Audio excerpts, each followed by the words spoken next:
Assalamualaikum warahmatullahi wabarakatuh. Ila hadrati sayyidina wa habibina wa syafi'ina Muhammadin sallallahu alaihi wasallam, wa ila arwahi abaihi wa ikhwanihi minal anbiya'i wal mursalin, salawatullahi wassalamuhu alaihi wa alaihim ajma'in, wa ala ali kulli wassahabati wal qarabati wa tabi'in wa tabi'it tabi'in bi ihsanin ila yaumiddin, wa ila arwahi walidina wa muallimina wa dhawil hukuki alaina ajma'in, wa khususan ila hadrati Al-Imam Abu Hamid Muhammad bin Muhammad Al-Ghazali At-Tusi. Syai'ul lillahi lahumul Fatihah. A'udzubillahi minasyaitonir rajim. Bismillahirrahmanirrahim. Alhamdulillahi rabbil alamin. Arrahmanir rahim. Maliki yaumiddin.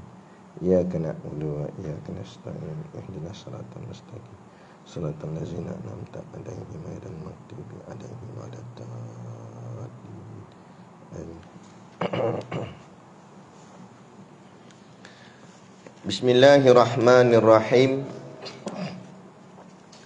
Alhamdulillahi rabbil alamin, wal 'aqibatu lil muttaqin, wassalatu wassalamu ala nabiyhi Muhammadin wa alihi ajmain. Subhanaka la ilma lana illa ma 'allamtana, innaka antal alimul hakim. Rabbi shrah li sadri wa yassir li amri, wahlul 'uqdatam min lisani yafqahu qawli. Wala haula wala quwwata illa billahil aliyyil azim. Amma ba'.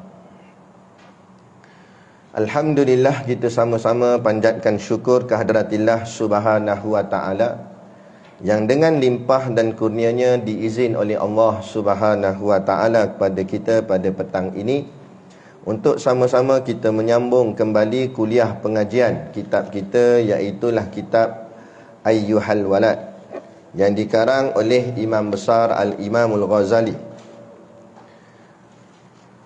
yang moga-moga dengan pengajian ini akan menghasilkan satu bentuk budi pekerti, akhlak yang cantik lagi indah kepada diri kita, sehinggalah kita ni bertepatan dengan akhlaknya ahli syurga, sehinggalah Allah mengizinkan kita menjadi kepada ahli syurganya nanti di hari akhirat kelak, insya-Allah. Amin ya rabbal alamin. Yang saya hormati pengerusi bahagian muslimat Masjid Jami' Al-Ihsan dan seluruh saf kepimpinannya, yang tak dapat kita nak sebutkan namanya satu persatu, yang amat-amat disanjungi para asatizah, alim-alim, alimah-alimah, para ustazah-ustazah. Mohonlah ditegur kepada hamba yang fakir dalam bidang ilmu ini, sekiranya apa yang disampaikan dan dikongsikan ada salah dan silapnya. Yang kita kasihi ibu-ibu, pemudi-pemudi muslimat yang dirahmati Allah sekalian, kita sambung kitab kita yang sama dengan saya pada muka surat 11. Betul kan? Betul? 1, 2, 3, 4. Baris keempat daripada atas, yakni hadis Nabi.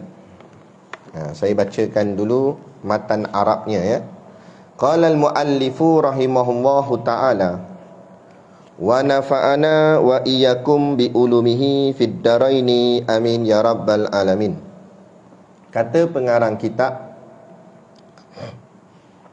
wa qala Rasulullah sallallahu alaihi wasallam, hasibu anfusakum qabla an tuhasabu, wazinu a'malakum qabla an tuzanu.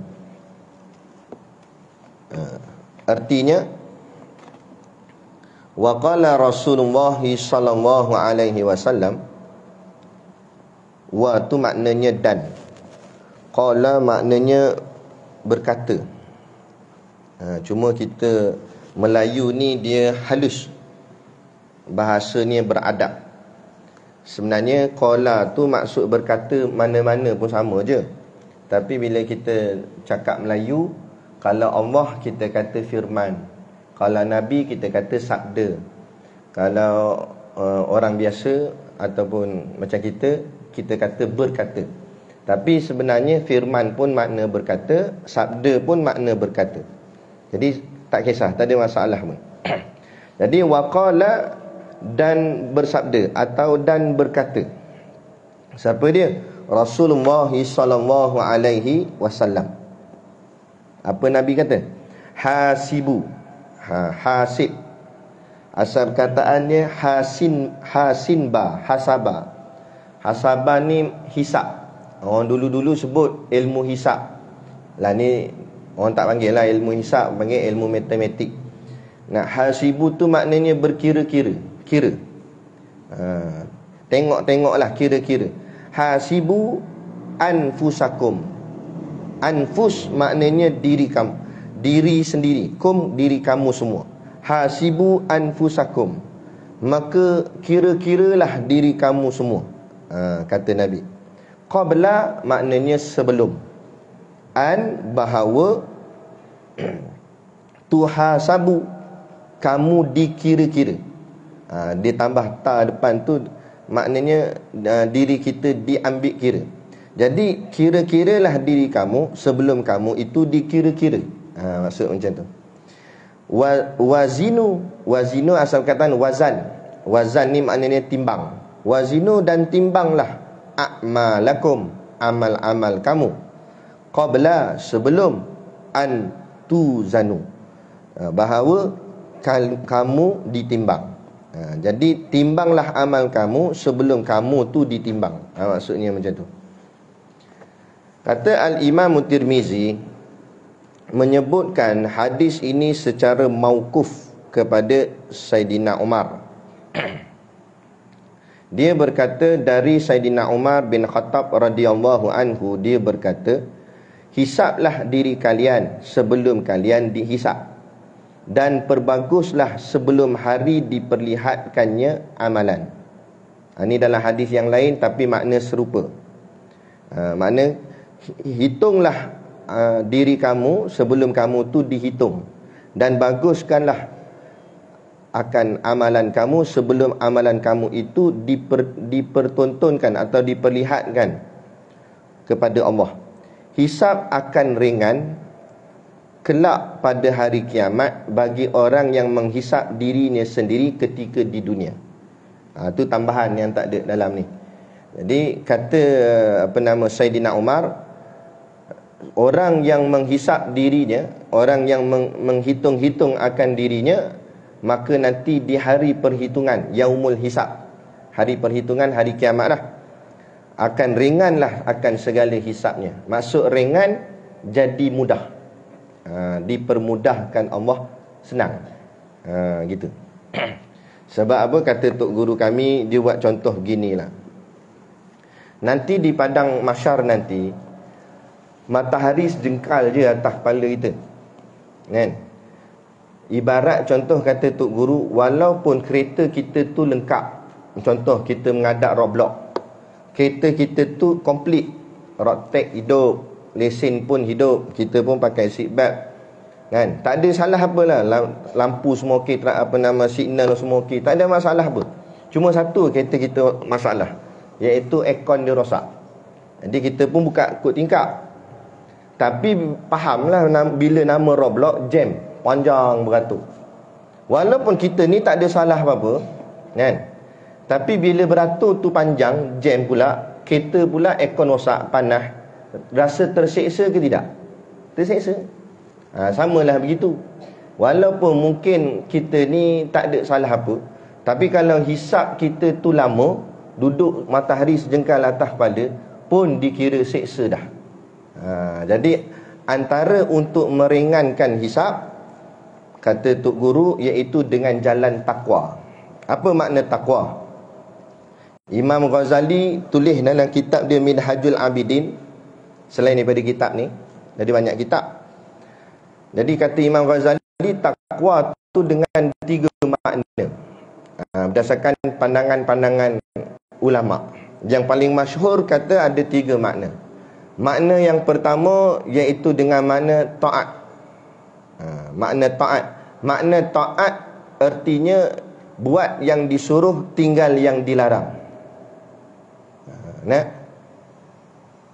Ayyuta'a wala yunsa. Iaitu Allah itu ditaati, bukan diderhakai. Apa yang Allah suruh kita buat, apa yang Allah larang kita tinggalkan. Itu makna taat. Kalau yang disuruh pun buat, yang dilarang pun buat, itu bukan taat, tu tenat nama dia. Ada. Dia buat semua. Tak mau. Kita yang disuruh buat, yang dilarang jangan buat. Itu terbaiklah. Kalau tak boleh sampai tahap tu pun, kan, jangan sampai menambah dosa. Ada orang dia yang dilarang, yang jahat ataupun yang maksiat tu dia memang tak buat. Dia tak berzina, dia tak tikam nombor ekor, dia tak judi, tapi dalam masa yang sama dia tak semayang. Jahat juga lah. Dia ingat dengan sebab dia tak berzina, tak tikam nombor ekor, tak judi, tak minum arak, baik apa tak semayang. Yang ni yang banyak orang salah dari sudut kefahaman dia tu. Ada. Kadang-kadang pemimpin tak semayang pun kita sokong tak? Padahal bila tak semayang, jahat lah tu. Sebab tu baik ke jahat jangan diukur pada sivik manusia awam. Tapi baik ke jahat diukur pada pandangan Allah. Maksud pandangan Allah, apa yang Quran sebut, apa hadis sebut. Ada. Kalau kira pandangan manusia awam, asalkan jangan mencuri, merompak, pukul orang, bunuh orang, baiklah tu. Tak cukup dengan tu. Tak semayang pun jahat juga. Tak tutup aurat, jahat. Hari ni orang tak nampak benda tu jahat. Dia kata, apa ustaz nak marah-marah? Dia cuma pakai seluar pendek je ustaz. Ustaz nak bising-bising kenapa? Dia cuma tak bertudung je, tapi dia baik. Dia suka tolong orang, dia senyum kat orang. Kalau setakat senyum, nak buat apa paling faedahnya? Kawan kafir pun boleh senyum. Bukan itu maksudnya. Kita kena faham, bila tak mentaati perintah Allah, jahatlah tu. Satu hamba yang derhaka kepada Tuhannya. Bila derhaka, kok mana kata baiknya? Jadi kita kena pandang. Bukan hanya semata-mata tak melakukan kesalahan undang-undang negara, dikira dia ni okey dah. Tak. Dia tak dia tak langgar undang-undang negara, baguslah. Tapi undang-undang Allah pun kena tak? Anda kita pelik tu. Pelitup muka pakai sungguh, sampai dalam rumah pun pakai juga. Tapi bukan sini lah, tempat lain. Punyanya, jaganya ni, apa kerajaan suruh ni, tapi tudung kepala tak pakai pula. Tu kata pelik. Ada. Seluar pendek, tak, bukan nak tutup aurat lutut dia. Tapi yang manusia perintah, manusia suruh, taat sungguh-sungguh. Jaga sangat-sangat SOP lah. Bukan kita suruh langgar SOP, tidak. Tapi kalau apa yang manusia suruh kita boleh taat, apa Allah suruh 15 kali kita boleh taat patutnya. Ini tak. Kalau macam tu, siapa Tuhan kita? Jawab, tanya balik. Kalau dia takut sangat dengan undang-undang negara, takut sangat dengan KKM, takut sangat dengan kerajaan, tapi dengan Allah dia tak takut. Mati nanti bila malaikat muka nakir tanya dia, marabbuka, siapa Tuhan kamu? Maka dia jawab, KKM jawab. Tak sungguh. Sebab yang tu dia takut sangat, dia taat sangat. Bukan kita suruh langgar KKM ke langgar undang-undang negara, tak suruh langgar. Tapi kalau yang tu boleh taat, Allah lebih-lebih lagi lah kamu taat. Ada. Sebab taat perintah Allah lah menyelamatkan kamu, bukan semata-mata dunia, tapi dunia dan akhirat. Tapi kalau kamu ikut undang-undang negara, undang-undang dunia, kamu mungkin selamat dunia je, akhirat belum tentu selamat. Kita nak selamat dunia dan akhirat. Wabil akhiratihum yuqinun. Bagi mereka itu, mereka yakin akan adanya hari akhirat itu. Nak yakin makna percaya, dan akhirnya kita nak sampai kepada akhirat, kejayaan kita. Bukan semata-mata kejayaan itu diukur dengan kejayaan dunia. Gitu. Kemudian pula, yang pertama tadi makna apa? Makna taat. Yang kedua, makna dia takwa itu dengan makna khauf. Khauf ni maknanya takut. Takwa tu dengan makna takut. Ittaqullah, takutlah kamu kepada Allah. Takut ni pula pecah dua. Ada dua jenis takut. Takut yang pertama, takut makam rendah, macam kita orang awam, termasuk saya sekali lah. Takut, kita takut dengan azab daripada Allah. Takut azab kat dunia. Kalau kita buat silap, Allah bagi azab terus kat kita, susah kita. Takut sakaratul maut, kita mati, kita nanti takut Allah buka aib kita masa mati. Allahu Akbar, minta jauh lah. Takut nanti dalam kubur nak ditanya soalan oleh malaikat munkar nakir. Takut hari akhirat nanti, takut terjerumus ke dalam api neraka Allah, takut. Ni tapi takut ni baru tahap takut makam rendah. Hebat dah tu, bagus dah tu. Tapi ada lagi bagus daripada tu, iaitu takut yang kedua. Takut yang kedua ni, dia bukan sekadar takut dengan neraka, dia bukan sekadar takut dengan azab. Sebab azab neraka itu semua hukuman daripada Allah. Tapi dia ni bukan takut hukuman, takut Allah tu sendiri. Bukan hukumannya, dengan Allah tu sendiri dia takut. Takut apa? Takut hilang kasih daripada Allah. Ini makam tinggi. Takut dia takut kasih Allah pada dia tu hilang. Dia takut yang tu. Saya bagi contoh mudah faham. Macam saya mula-mula masuk pondok, saya dengan pelajar lain sama je. Dengan semua pelajar-pelajar yang lain ni sama je. Jadi perasaan takut masa tu, takut kalau tok guru tak terima kita mengaji di pondok dia, ataupun takut kalau kita buat satu perbuatan yang salah dari sudut peraturan pondok, sehingga menyebabkan tok guru buang kita daripada sekolah, daripada pondok tu.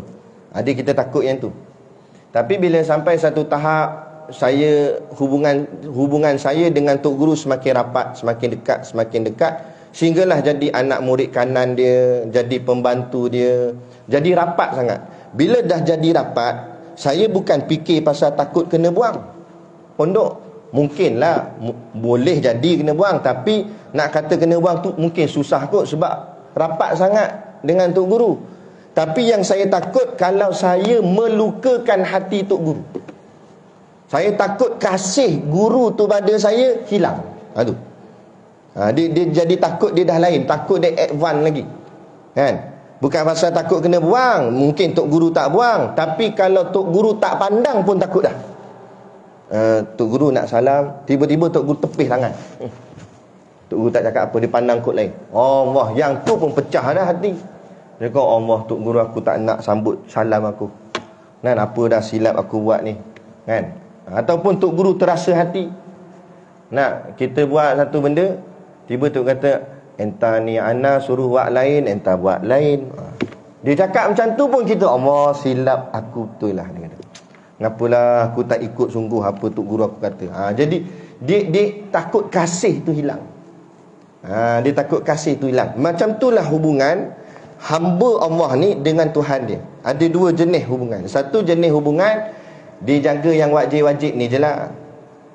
Dia buat yang disuruh, tinggal yang dilarang. Tadi taat tadi lah. Dia semayang yang fardu 5 waktu apa semua, kan? Dia buat lah bagi elok. Kadang-kadang dia terbuat jugalah salah-salah sikit-sikit, lepas tu dia istighfar, minta ampun pada Allah. Bagus dah ni, dia ni jadi hamba yang soleh, yang baik. Tapi ada satu tingkatan yang lagi tinggi.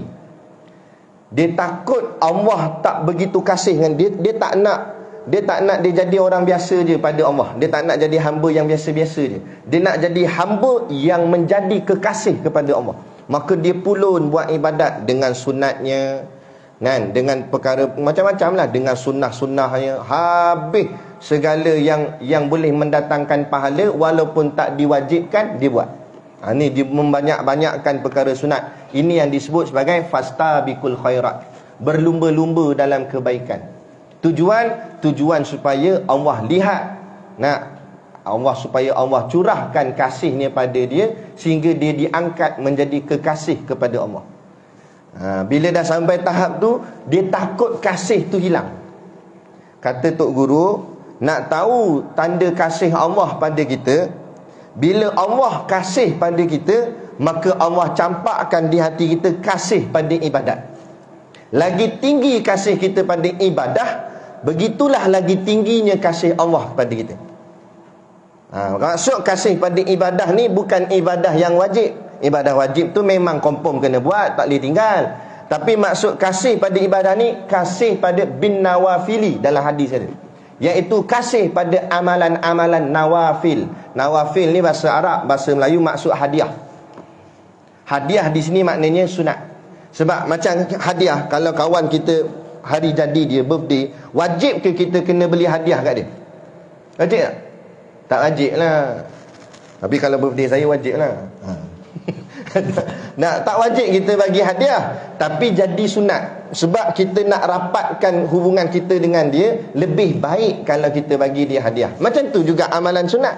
Allah tak suruh buat, Allah tak paksa kita buat. Kalau yang paksa ni 5 waktu semayang je. Tapi barang-barang sunat Allah kata, Kalau kamu hamba yang baik, kamu buatlah, seolah-olah begitu. Tapi kalau kamu tak nak buat pun tak apa, aku tak marah, seolah-olah begitu. Itu maksud amalan sunat. Tapi dia fikir ni, takkan aku ni hamba biasa-biasa pada Allah, aku nak jadi kasih dia. Maka yang sunat dia anggap wajib. Sebab tu menurut fuqaha, ulama-ulama fiqh, dia ambil bahagian umum untuk awam. Jadi dari sudut awam, jatuh 5 hukum. Ada wajib, ada sunat, ada harus, ada makruh, ada haram, kan? Tapi bila main dengan ahli sufi, ahli tasawuf, mereka ni tinggi sikit. Tu di makam-makam nama makam ihsan. Kalau hasan baik, ihsan terlebih baik. Bila makam terlebih baik, dia tak jadi 5 hukum, dia tinggal 2 je. Dia tak ada wajib, sunat, harus, makruh, haram, tak ada. Dia 2 je. Apa 2? Taat, kufur. Tu saja tinggal. Apa tu taat? Segala yang wajib dan segala yang sunat duduk dalam taat. Apa tu kufur? Segala yang makruh dan segala yang haram duduk dalam makruh. Taat dan maksiat, dengan maksiat. Sebab tu mereka ni amalan sunat dianggap wajib. Semayang duha bagi dia macam wajib semayang duha. Witir macam wajib. Sehingga kan mereka ni kalau tertinggal, qada, punya jaga amalan tu, sebab takut kasih Allah hilang pada dia. Tu dia takut. Tu kata makam tinggi tadi tu. Kita lebih kurang itu, berapa kali tertinggal tahajud, bukan tahajud, terkejut. Tahu-tahu dah 6.30. Kadang terlepas subuh pun steady. Ada orang terlepas tahajud nangis, bukan subuh, tahajud dia terlepas, nangis dia. Duduk depan tangga rumah menangis. Orang tanya, awak menangis? Lepas tahajud, dia kata. Lepas tahajud. Tengok rumah sebelah pula menangis juga depan pintu. Awak ni menangis, tak dapat duit bantuan, gitu. Tak dapat duit bantuan, menangis. Tu bahagian orang cinta dunia. Orang cinta akhirat dah. Dunia tak dapat sikit dia tak heran. Tapi kalau akhirat tak dapat, memang betul. Sebab kalau kita terlepas tahajud pagi tadi, boleh ke kita ulang balik? Tak boleh. Bila dia terlepas tu, dia sayang sangat tu, Allah terlepas, bukan boleh patah balik tak? Tak boleh patah balik tak? Ada kita bulan Ramadan ni kan, kita buatlah sehabis mungkin, sepulun mungkin, seletih mungkin. Biar sampai lelah pun tak apa. Sebab Ramadan kali ni takkan kita dapat semula. Itu pun tak tahu sama ada kita dapat Ramadan tahun depan pula. Boleh jadi ini Ramadan terakhir buat kita. Jadi kita kena pulun sungguh-sungguh. Itu pun tak pasti lagi ni, sebab belum masuk lagi Ramadan. Tak tahu dan tak dan. Mana tahu esok ke. Tapi mungkin taklah, janganlah doa. Cepat sangat pula. Kan? Tapi nak ceritanya begitu. Maknanya orang kasih pada amalan. Beza dengan orang yang amalan ni buat-buatlah, tak buatlah macam tu. Itu makam rendah. Memang dia kata, alah ustaz, sunat je pun tak buat pun tak apa. Tu memang makam budak pasti memang macam tu. Budak tadika kan, dia bukan fikir jauh. Tapi kalau orang iman yang matang, dia kata memanglah nak benda sunat je, Allah tak marah pun kalau tak buat. Tapi kalau kita ni hamba yang dikasihi Allah, patut ke kita tak buat? Kalau kita betul sayang pada Allah, kan, takkan kita tak buat. Contohlah ibu-ibu yang dirahmati Allah. Contoh macam kita sayang kat mak ayah kita, kan? Kita sayang kat mak ayah kita. Bila sayang kat mak ayah ni, tak payah tunggu mak ayah suruh. Dalam mak ayah tak suruh pun kita akan buat benda-benda yang mendatangkan kebaikan kat depa, kat dia orang. Kan, kita nampak mak kita balik pada kedai bawa barang banyak-banyak, kita mesti tolong sambut barang tu, tolong angkat. Biar mak berat nak angkat ni, biar saya tolong bawa. Kan? Ataupun kita dah orang cakap dah dewasa macam ni, kadang balik kampung mak kita duduk atas kursi roda, dah tua dah. Kan, tahap opah dah, silap moyang pun ada duduk yang tu. Jadi kita pun siap, mak aku ni duduk dalam rumah ni, tak ambil angin kat luar. Kita pun tolak kursi dia, bawa jalan-jalan pusing depan halaman rumah. Dia tak minta, bukan dia kata tolong bawa aku jalan keluar. Dia tak minta. Tapi sebab ihsan kita, kasih kita pada dia, kita sanggup buat benda yang dia tak suruh tapi mendatangkan kebaikan pada dia. Itu tanda sayang. Begitu juga tanda seseorang tu sayang pada Allah, maka dia akan buat benda yang Allah tak suruh dia buat tapi Allah suka dia buat. Itulah namanya amalan sunat. Sebab tu siapa yang kasih pada amalan sunat, itulah menjadi tanda Allah kasih kepada dia. Lagi banyak amalan sunat dia buat, lagi banyaklah kasih Allah tercurah pada dia. Bila sampai macam ni, yang tu yang makam tinggi. Takut tadi, dia takut kasih pada amalan sunat tu hilang. Dia dah mula sonok semayang tahajud, tiba-tiba tahajud tu tak buat. Bila tak buat tu dia takut. Dia bukan dia takut sebab tak semayang subuh dia buat. Ni takut tak buat tahajud. Tak buat tahajud tu pun dia menangis dah. Dia kata, Allah nak hilangkan kasih dia pada aku ke ni, sehingga kan Allah jadikan aku terlepas tahajud ni. Macam tu. Tu takut yang tinggi kedudukan dia. Itu lagi hebatlah takwa dia. Sampai 2 kali tabung lalu. Kena boh 2 kali.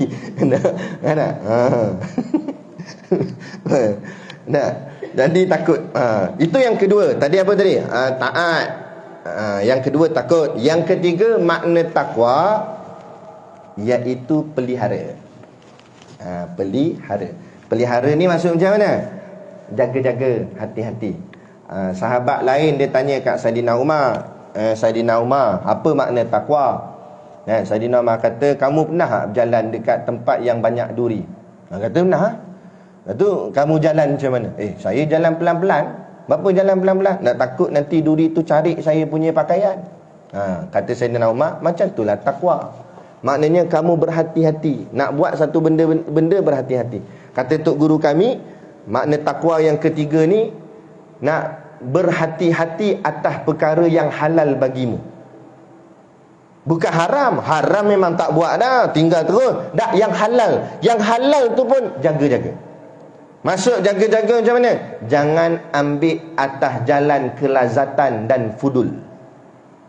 2 nak. Jangan ambil atas jalan, yang pertama kelazatan dunia, yang kedua fudul. Fudul maksudnya berlebih-lebihan. Itu. Yang pertama, jangan ambil atas jalan kelazatan dunia. Kita ambil ini sebab kita nak rasa sedapnya dunia, lazat-lazat dengan dunia, bermewah-mewah dengan dunia, walaupun ianya halal. Duit kita memang duit kita. Kita orang kaya, gaji kat berapa puluh ribu, betul. Tapi jangan nak mencari kelazatan dunia. Sebab ghalibnya, siapa yang mendapat kelazatan dunia, takut-takut mendapat kehinaan akhirat. Sebab dia berbalik gitu. Tapi siapa yang dunia ni dia bersusah payah, moga-moga bersenang-senang di hari akhirat. Habis macam mana nak buat ustaz duit tu? Kongsikan pada yang lain lah. Yang orang yang susah, ramai lagi yang susah. Tak, bukan Islam melarang jadi kaya. Baguslah. Ada seorang dia ni jutawan. Dia dia okey dah, dia kira tak kaya tara mana lagi lah, tapi kaya jugalah. Lepas tu dia cakap tapi dia ngaji pondok. Lepas tu dia cakap dengan guru dia nak stop lah bisnes, dia nak fokus pada ibadat apa semua. Dia kata Allah bagi satu kelebihan kat kamu yang Allah tak bagi kat orang lain. Orang lain mungkin Allah bagi dari sudut ilmu, boleh mengajar apa semua. Adapun kelebihan kat kamu ni, Allah bagi kamu pandai macam mana nak menjana duit, boleh jadi kaya. Kalau kamu nak jadikan kekayaan ini jadi kaya nanti di hari akhirat, kamu boleh guna. Kalau orang mengajar ni, guna ilmu dia untuk capai akhirat. Tapi kalau orang kaya macam ni, macam mana nak capai akhirat dia? Gunakan duit ringgit. Kata guru dia, kamu jangan berhenti. Kamu capai kejayaan, kekayaan kamu sampai mencecah 500 juta. Dia sahut cabaran guru dia. Orang cakap apa? Dia running dia punya business untuk target nak dapat 500 juta. Dia dengan tim dia, baru ni dia cerita, dia kata tim dia sekarang dah hampir setahun dia buat bisnes, dah mencapai 100 juta. Jadi dia dengan kaedah yang ni, insya-Allah dia kata dia plan ni dalam tempoh 5 tahun dia mungkin boleh mencapai 500 juta. Nak buat apa dengan 500 juta tu? Dia nak mengkayakan umat Islam. Dia nak tolong habis sekolah-sekolah pondok ke, tahfiz ke, cari habis mana orang Islam susah, bagi bantuan. Dengan itu dia boleh jadi kaya di hari akhirat. Bukan maksud nak kita kumpul kaya kita seorang. Itu baru dikatakan tadi, ambil dengan jalan bermewah-mewah, kelazatan dunia. Tapi kita mencari kaya dunia untuk mengkayakan Islam, tak apa. Cari mana tengok ada orang susah. Kami baru-baru ni Ustaz Abid Liu datang pondok kami, bagi bantuan kat Tok Guru. Dia kaya, tapi dia cari habis sekolah-sekolah pondok, dia bagi. Duit 100 buat macam RM10 bagi. Kaya orang banyak duit. Tapi dia bantu, dia cari habis. Orang bahagian agama, bahagian ni, dia bantu Islam. Dengan sebab dia suka bantu orang lah, Allah lagi kayakan dia. In tansurullah yansurkum. Siapa tolong agama Allah, Allah tolong dia balik. Jangan jadi orang kaya yang menunjuk-nunjuk kekayaan. Tunjuk habis rumah besar mana, bilik besar mana, dapur besar mana, lubang jamban besar mana. Padahal ponggong besar tu juga. Ada nampak benda. Ada orang kata dia tunjuk ni semua ustaz sebab dia nak motivate kita ni supaya jadi kaya macam dia. Nak motivate orang untuk jadi kaya seperti dia bukan dengan menunjukkan segala harta dia, tapi nak motivate orang untuk jadi kaya macam dia dengan ajar macam mana nak masuk dalam bisnes tu.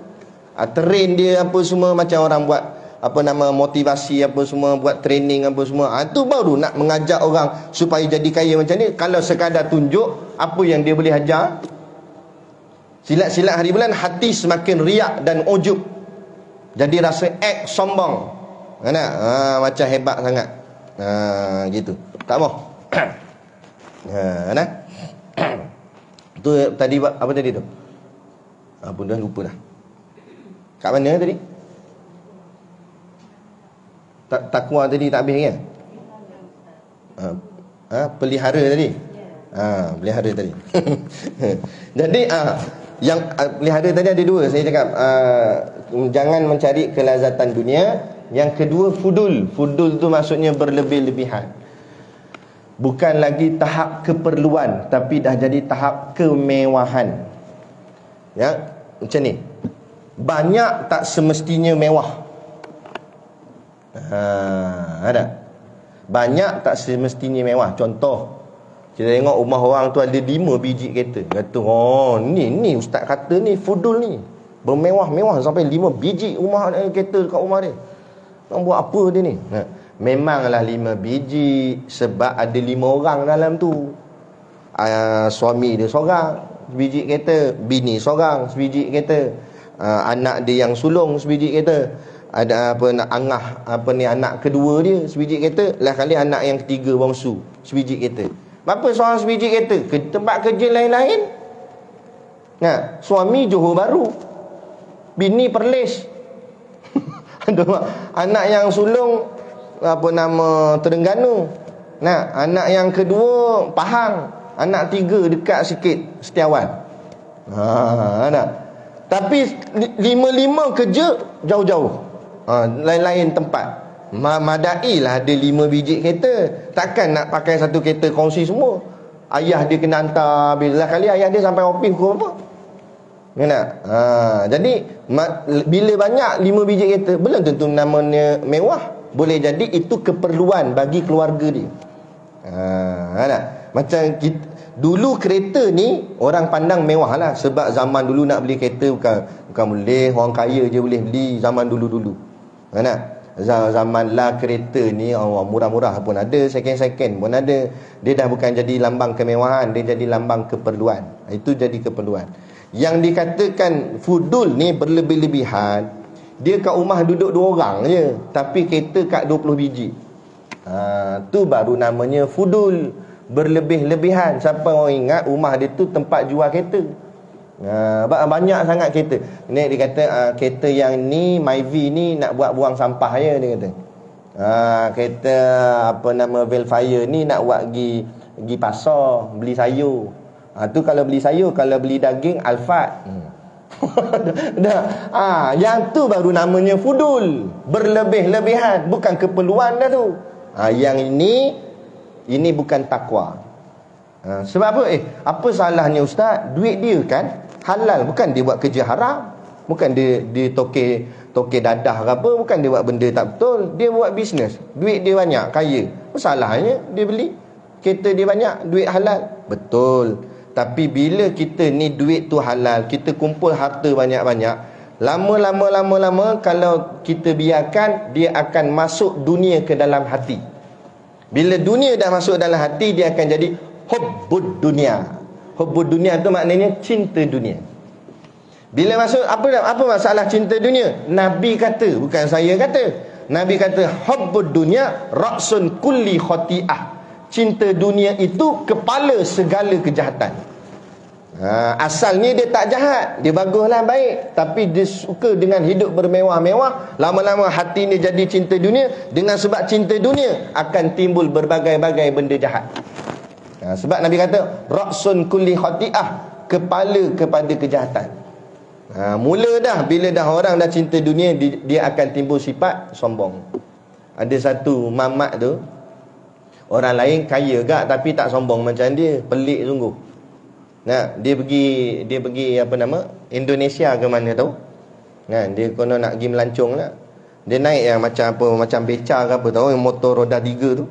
Dia naik atas tu. Lepas tu kan benda tu ada pintu dia. Dia masuk. Bila nak tutup, padahal dia boleh ambil tangan dia tutup. Tak, dia suruh PA dia. Tunjuk dengan mulut, suruh tutup kan. Kalau saya jadi PA dia, saya cabut pintu hempuk atas kepala dia. Nak tutup sangat. Tu kata sombong tu. Tu bahaya tu bila dah sampai tahap cinta dunia. Tapi kalau dia milik dunia, tapi dia tak masuk dunia tu dalam hati, malah dunia tu dia kongsi-kongsi pula pada orang. Contoh macam saya sebut tadi, Ustaz Abid Liu, dia kaya tapi dia boleh kongsi dengan orang. Barulah tak ada jadi cinta dunia dalam hati. Kan? Ini belagak dengan saya tengok, masa Ustaz Abid Liu datang pondok kami, saya tengok depan-depan dengan kopiah lembik dia, dengan baju biasa je, pakai baju jubah kurta dia tu kan. Jadi dia, apa orang cakap, pakaian dia pun nampak macam orang biasa je. Tak ada pun nak tunjukkan lagak mewah ke mana, tak ada. Ada. Tu. Tapi kadang-kadang kenderaan memanglah, kadang macam kita tengok ada setengah ustaz dia pakai kereta, bukanlah apa mewah ke apa, kadang-kadang sebab perjalanan. Kadang-kadang orang kita ni jangan salah faham. Saya sendiri melalui pengalaman dia. Contoh macam kadang-kadang kuliah, kalau sini dekat-dekat tak apa, kadang-kadang kuliah kami jauh-jauh sampai ke Terengganu, 7 jam nak sampai. Bayangkan kalau kereta jenis naik kancil aja pula. Contoh. Sampai dekat atas gerik tu. Ustaz mana ustaz sampai yang gini? Allah tahu kereta ni jadi apa tahu. Dah sadai tepi pula. Itu satu hal. Yang kedua keselesaan. Kadang yelah kita nak mengajar, lagi nak mengajar orang pula, kalau badan stres nak mengajar macam ni, cungak-cungak. Kenapa ustaz nampak ni? Allah, tadi dalam kereta sempit bukan main, apa nak tidur pun tak boleh. Kadang-kadang minta maaf cakap, para asatizah ni, ustaz-ustaz ni hidup dia banyak dalam kereta daripada kat rumah. Saya pun kadang-kadang macam tu lah. Rumah tu kadang-kadang ambil baju je, masuk balik dalam kereta kan. Sahabat saya Ustaz Syakidin lagi kelakar dia, kereta dia dah jadi macam almari. Kat belakang bersusun jubah. Dia kata, ustaz banyak jubah dalam kereta Ustaz. Saling kot situ je lah Ustaz. Dia kata, kadang tak dan, dia kata. Kadang mandi R&R ke mana gitu. Sebab ni nak kejar sekejap lagi kan ada kuliah duha, lepas kuliah subuh kuliah duha, lepas kuliah duha kuliah ada zuhur pula gitu gini. Kadang kejap kat sini, kejap kat sana, kejap negeri ni, kejap negeri tu. Nak berjalan sangat. Nak menolak, orang minta, kata tolonglah ustaz, ustaz tak pernah datang tempat kami nak ambil ilmu ustaz. Nak menolak, takut kecil hati orang, terpaksa gak. Kadang-kadang letih, kadang-kadang dengan apa orang cakap, anak-anak sendiri pun tak dan bergurau, tak dan bermain. Tahu-tahu anak besar dah. Dengan apa nama keluarga pun kadang-kadang tak ada masa sangat. Begitulah. Jadi kita kena hargai. Lepas tu janganlah melainkan kalau memang ada golongan-golongan ustaz-ustaz atau asatizah yang memang betul-betul hidup dia mencari kemewahan, itu baru masalah lah. Tapi kalau sekadar dia untuk orang cakap apa, kehidupan perjuangan agama dia, tu tak apa lagi. Gitu. Nah. Jadi itu pelihara. Maknanya pelihara, jaga-jaga. Walaupun ianya barang halal, jangan sampai kita ambil dia atas kelazatan dunia dan juga fudul. Sebab lama-lama dia akan merosakkan hati kita. Sebab kita kena ingat, ibu-ibu yang dirahmati Allah sekalian, maksiat ni ada dua. Satu namanya maksiat zahir, yang kedua maksiat batin. Maksiat zahir tu lah tikam nombor ekor, minum arak, main judi. Itu maksiat yang maksudnya, makna maksiat zahir ni maksiat yang boleh nampak secara terang-terangan. Boleh nampak minum arak, main judi tu nampak. Jadi kita geng masjid, geng kaki kuliah ni, mungkin kita ni tak terkena dengan maksiat zahir, tapi jangan ingat kita confirm selamat. Jangan ingat kita ni dah macam ahli syurga. Jangan ingat bila daftar ahli kuliah muslimat, ahli syurga lah ni. Belum tentu. Sebab apa? Sebab kita terdedah pula dengan namanya maksiat batin. Apa tu maksiat batin? Riak, ujub, takabur. Ni balik-balik ni nampak kawan dia kat rumah tengah angkat kain baju ke apa. Tadi tak pergi kuliah muslimat. Tak dan sebab saya ada kerja. Tak pergi. Dia macam dia bagus lagi kuliah tu, kawan dia tak bagus, tak pergi kuliah. Habis dah hati. Bagus dia pergi kuliah tu memang sifat yang bagus, tapi bila merasa diri bagus pada orang, itu tak bagus.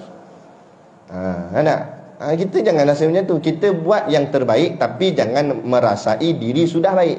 Gitu. Jaga-jaga. Ini yang bahaya nak jaga ni. Orang mengaji agama selalu kena mengaji agama, yang buat ibadat, yang taat, yang ni lebih terdedah dengan maksiat batin. Sebab tu tidak ada istilah selamat selagi mana kita kat dunia. Selamat bila dua-dua kaki kita masuk dah dalam syurga. Kalau kedua-dua kaki kita dah melangkah dalam syurga, lompatlah, nak lompat pun, nak joget ke apa, joget lah. Sebab memang sekali masuk syurga takkan keluar dah. Itu baru betul-betul selamat. Selagi mana belum masuk situ, tak ada istilah selamat. Macam-macam ujian. Macam-macam ujian lah. Dulu zaman lara, ujian cara lara. Sekarang zaman geng-geng muslimat, geng-geng ngaji, ada ujian tara tu pula. Sama juga macam saya dulu jadi orang biasa, ujian orang biasa. Bila jadi ustaz, ujian tarah ustaz pula. Bila jadi tok guru, nanti jadi ujian tarah tok guru pula. Uji, semua kena uji. Wali pun kena uji, apatah lagi kita yang kuali. Kan?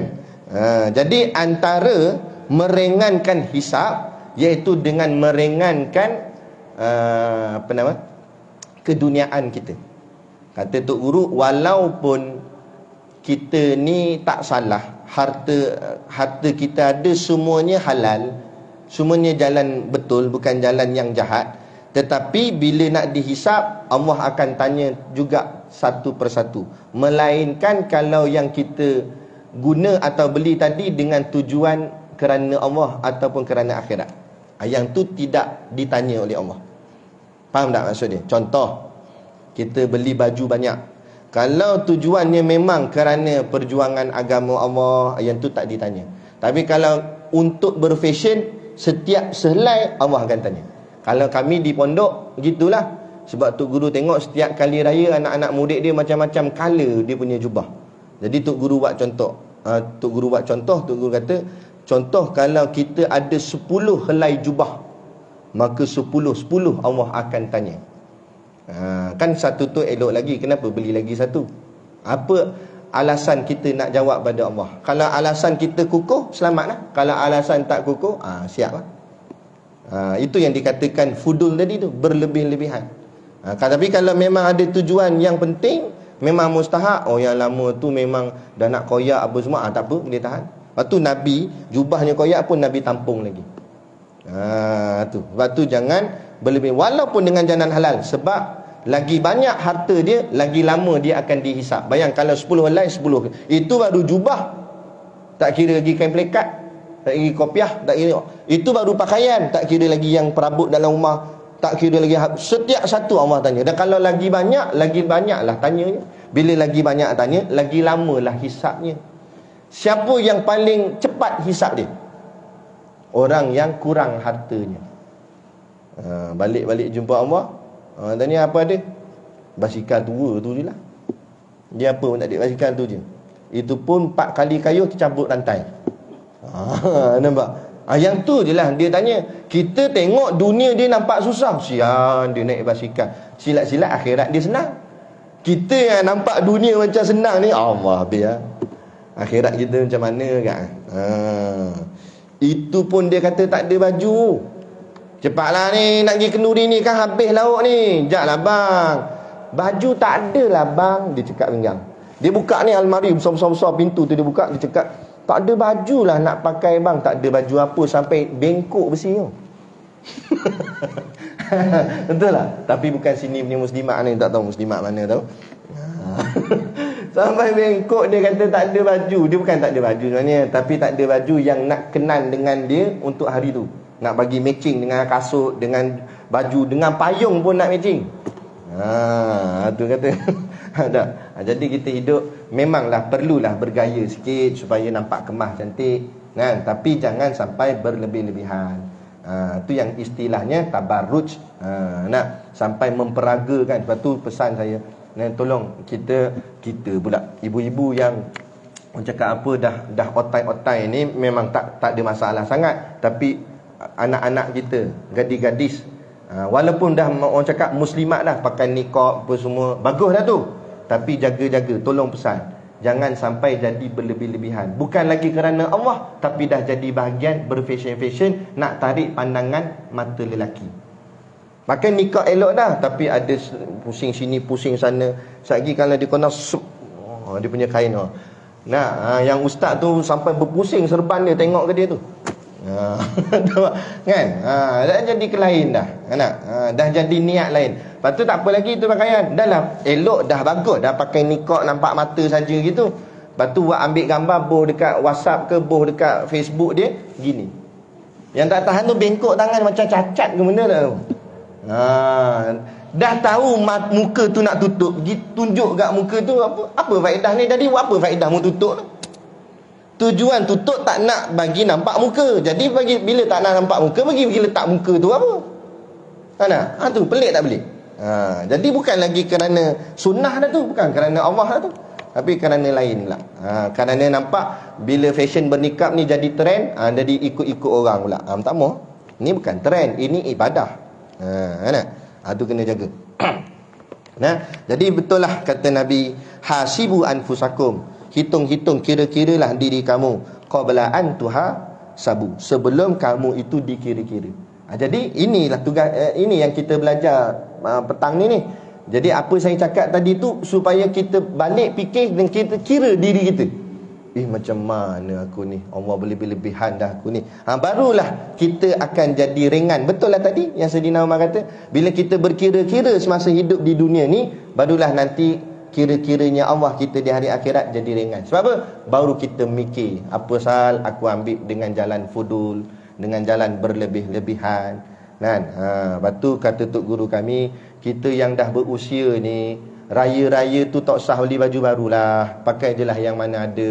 Yang elok-elok lah, jangan dah koyak-koyak. Zuhud tak kena tempat pula. Kan? Yang elok-elok, ada elok pakai je. Yang tahun lepas punya ke apa ke, pakai ikut yang tu je. Bukan macam budak-budak ya. Dia budak-budak, dia sukalah dapat baju baru. Itu tak apa budak-budak. Kita bukan budak dah, kita mak budak. Jadi silat nenek budak pun ada dah. Kan? Jadi lebih kurang ini nenek lebih pada cucu lagi. Tengok cantik tak baju nenek? Nenek pula lebih. Cucu tak tahu mana pun baju lebih ni pula. Kan tak? Lebih kurang sudahlah, kan? Gitu. Wazinu makna timbang, a'malakum, timbang. Kita sibuk mengelokkan rupa paras kita, pakaian kita, gaya kita, tapi ada tak kita sibuk menimbang akan amal kita? Pakaian kita semakin cantik, amal kita makin cantik tak? Tu dia kata tadi. Sebab tu kaitan hasibu dengan wazinu tadi. Tadi dia sebut hasibu dulu. Nabi kata nak suruh kita berkira-kira dengan harta kita apa semua, fikir-fikirkan. Kemudian Nabi kata wazinu, kemudian kamu timbang pula amal kamu. Dunia kamu nampak semakin cantik, semakin elok, semakin bergaya, tapi amal kamu adakah semakin cantik, semakin elok? Semayang kamu semakin khusyuk, semakin cantik, bacaannya semakin kemah, adakah begitu? Wazinu a'malakum qabla an tuzanu, sebelum Allah sendiri timbang amal kamu. Jadi kita timbang, kita fikir-fikirkan amal kita. Banyak mana bacaan Quran aku ni dah semakin elok ke belum? Semayang sunat aku dah semakin cantik belum? Makin bertambah ke tidak? Jadikan ni bulan Ramadan ni sebagai satu penghijrahan diri kita ke arah yang lebih baik. Tapi banyak orang kita dia salah faham. Bulan Ramadan barulah bulan ibadat, baru nak buat ibadat. Bukan. Bulan lain semua kita buat ibadat. Cuma bila sampai bulan Ramadan menggandakan ibadat.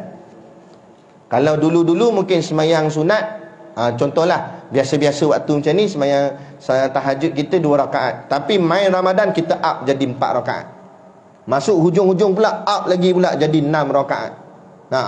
Banyak ganda-gandakan ibadat. Buat tambah-tambah lagi amalan sunat apa semua. Kata Ustaz Syahul Hamid, dia kata orang dulu-dulu lah, dia tengok-tengok orang dulu-dulu sebelum masuk Ramadan, bulan Rejab atau bulan Syakban tu dia pulun niaga ataupun pulun kerja cari duit lebih. Kadang sampai overtime, sampai ke malam cari duit apa semua, cari duit lebih sikit. Tujuan apa? Bila masuk Ramadan dia stop. Kalau yang meniaga, stop meniaga dia. Sebab apa? Nak fokus pada ibadat. Dah nak tampung hidup ya. Bulan-bulan sudah dah cari lebih. Yang cari lebih tu pakai waktu tu. Sebab bulan lain susah dah. Ini bulan ibadah untuk kita mengganda dan meningkatkan ibadah. Macam tadi ni lalu tabung mungkin kita bubuh RM1. Jagi Ramadan tak mau RM1 RM10 kita bubuh. Bagus lagi RM1. Kan? Tu mak menggandakan ibadah.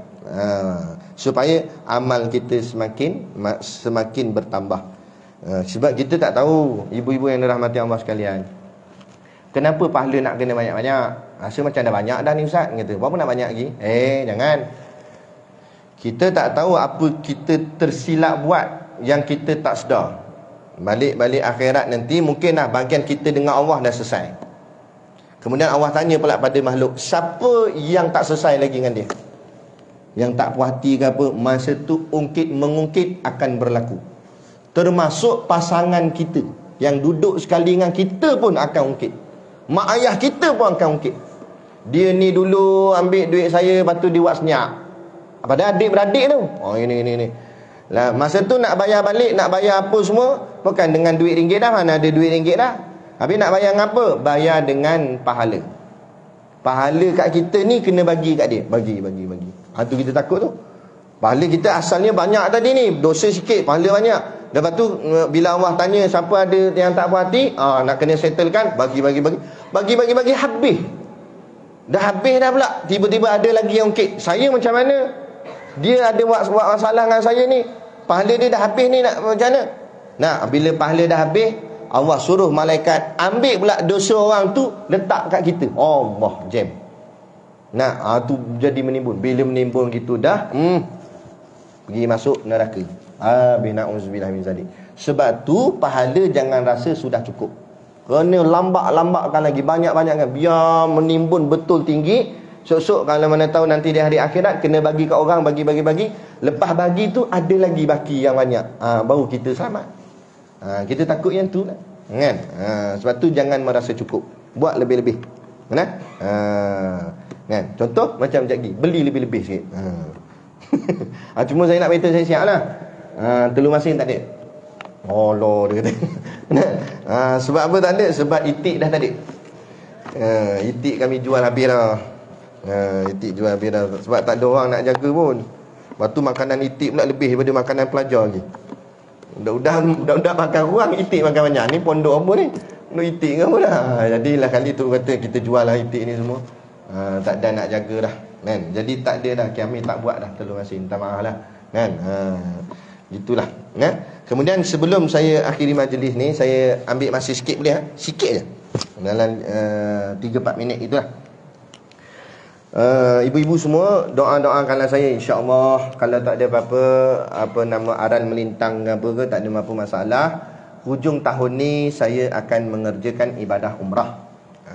Saya pergi dengan syarikat, nama dia Persada Oasis Travel. Kawan saya punya syarikat sendiri pun, dekat Bandar Baru Bangi, dia punya office dia. Jadi saya mengambil kesempatan ni, kalaulah ada siapa-siapa yang berminat nak mengerjakan umrah, saya mengajak lah. Kalau nak umrah bersama saya di hujung tahun, kita ni buat baik, kena ajak-ajak. Moga-moga kita boleh tompang-tompang pahalanya bersama. Jadi kalau ada siapa-siapa berminat nak mengerjakan umrah, saya ceritakan sikit kenapa saya ikut package ni. Sebab saya tengok package ni dia unik lah, unik. Pertama sekali, kenapa saya pilih hujung tahun? Kerana pertama, kita ada persediaan masa, tak adalah tergopoh-gapah. Jadi kita boleh prepare apa-apa yang patut dulu, kan? Yang keduanya, supaya SOP waktu tu dah banyak dilonggarkan. Terbaru saya dapat tadi daripada kawan-kawan yang duduk bahagian travel ni, bahagian mutawif apa semua ni, dia kata hampir semua SOP COVID kerajaan Arab Saudi sudah mansuhkan. Banyaklah, kan? Jadi kita pilih tarikh tu lambat-lambat sikit, supaya SOP dah tak ada ke mana tahu. Jadi mudahlah kita nak menguruskan ibadah umrah itu. Kalau mula-mula awal dulu macam-macam, kena ni lah, kena tu lah, jadi leceh. Sekarang tak ada. Dia kata no vaksin, no quarantine, no apa lagi RTK test, semua tak ada.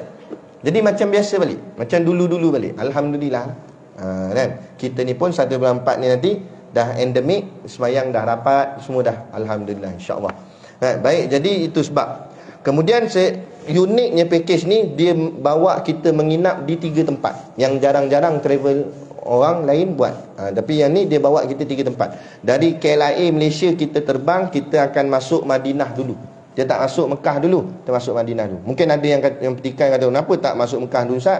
Buatlah umrah dulu. Tak, kita masuk Madinah dulu. Antara sebabnya sebab kita nak bertemu Rasulullah dulu.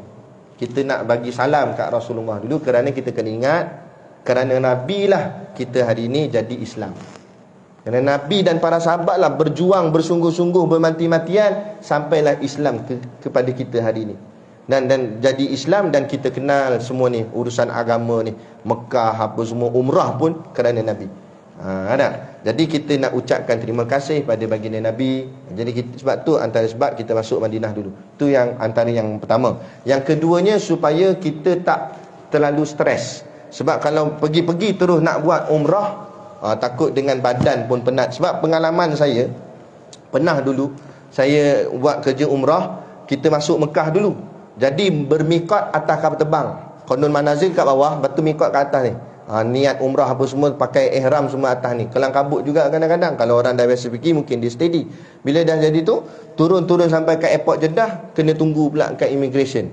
Kadang-kadang orang Arab ni macam-macam lah dia. Kadang dia tahan kita kat immigration tu kat 5 jam ada. Ada sahabat saya 13 jam duduk kat immigration. Kadang-kadang jadi kita pun letih, penat, tunggu apa semua. Dia menunggu ni pun penat juga. Hati tu ternanti-nanti nak tengok Kaabah. Lama sangat tu.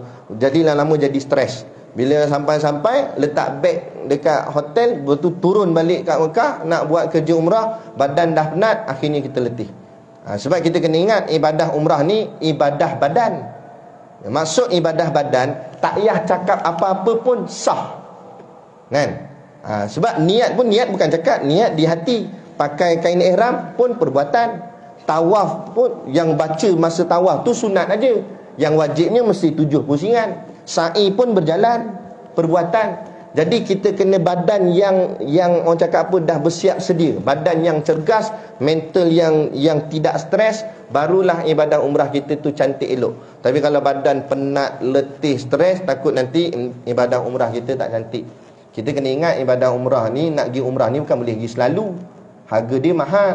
Jadi biar kita pergi sekali tu puas hati.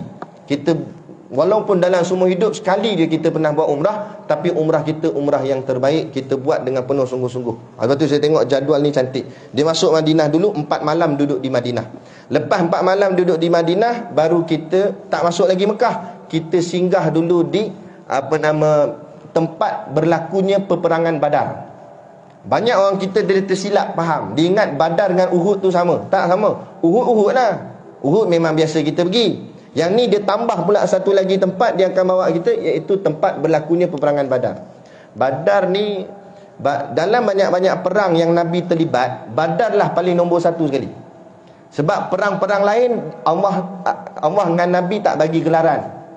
Ada orang yang terlibat dalam perang Uhud dipanggil Ahlul Uhud. Jarang, tak ada kita dengar. Tapi bagi orang yang terlibat dalam perang Badar, Allah berikan gelaran pada mereka Ahlul Badar. Dimuliakan mereka ni. Sebab apa tak mulianya? Sebab waktu tu Islam waktu masih lagi kurang, rendah. 313 orang je lawan tentera 1000 lebih.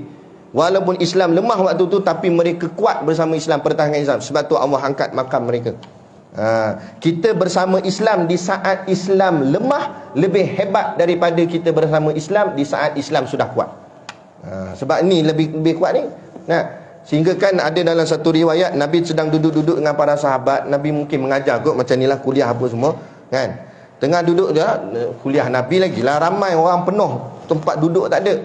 Tiba-tiba ada beberapa sahabat Nabi yang Ahlul Badar ni, mereka sampai lambat. Mungkin ada urusan apa, sampai lambat. Bila mereka nak duduk, tak ada tempat duduk.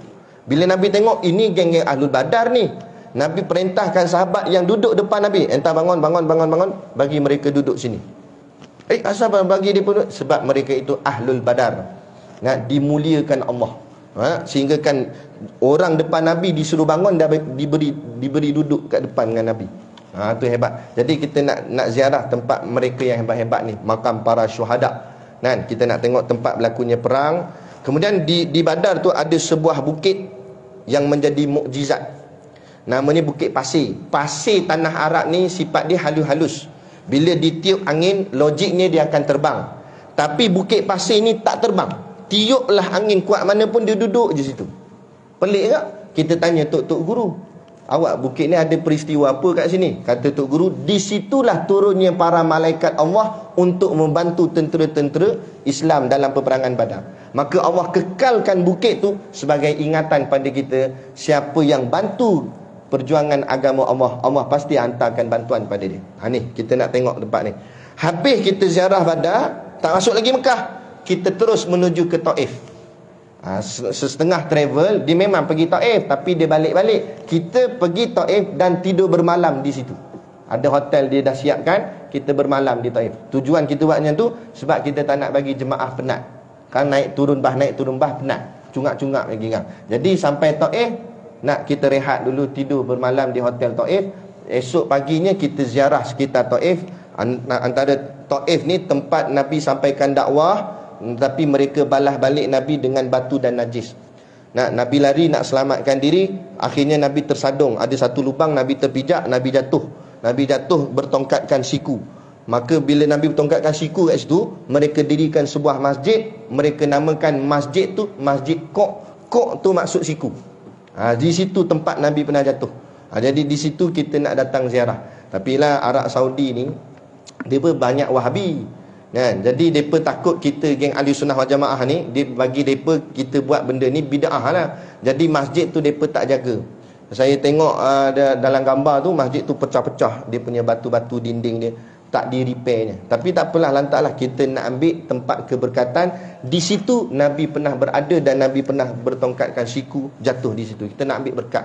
Kita pergi umrah ni bukan semata-mata nak buat ibadah umrah, bukan semata-mata nak bawa balik air zam-zam. Sini pun ada jual air zam-zam. Tapi kita pergi ni sebab nak bawa balik sirah-sirah perjuangan Nabi, supaya kita tahu betapa besarnya perjuangan Nabi dan para sahabat untuk bawa Islam sampai kepada kita hari ini. Supaya bila kita balik daripada umrah, kasih kita dengan Nabi, kasih dengan Islam ni kuat. Sehingga kita sayang sangat dengan agama ni. Sampai kita kata, aku sanggup matilah kerana agama ni. Sebab kita tahu pengorbanannya sangat besar. Tapi kalau setakat kita pergi balik berapa kali pergi umrah tapi macam tu juga. Jadi pergi umrah tujuan nak jalan-jalan, nak shopping-shopping, tak maulah. Kita shopping sini boleh shopping, kita pergi sana sebab nak bawa balik yang ni, kesan-kesan sejarah, biar tersemat di hati kita. Lepas dah siap satu malam sana, dah ziarah-ziarah, menjelang nak dekat maghrib, kita akan mula masuk ke Mekah. Katanya bila sampai di Mekah tu, kita buat kerja umrah ni lebih kurang pukul 12 insya-Allah habis lah. Kalau lewat sekalipun kat pukul 12 habis. Lepas tu naik atas hotel rehat. Di Mekah berbaki lagi 5 malam. Semua sekali 12 hari 10 malam perjalanan umrah ni. Dan semua tu dalam package dah. Tak ada bayaran tambahan. Bayaran tambahan kalau ada aktiviti lain yang saya tak sebut. Tapi yang saya sebut tadi tu semua dah masuk dalam package. Package-nya pula berpatutan bagi kita yang bukanlah ada banyak duit sangat tadi ni. Kita bukan orang kaya sangat, tapi bolehlah. Iaitu harga package dia cuma 6,520 sahaja. 6,520 sahaja. Ada untuk bilik berempat. Tapi bagi waktu yang bukan peak season, waktu cuti sekolah. Kalau waktu cuti sekolah kena tambah lagi 500. Saya beritahu siap sebab takut nanti orang keliru pula. Sebab memang bila waktu cuti sekolah, harga flight naik, harga hotel pun naik. Jadi semua travel terpaksa tambah balik.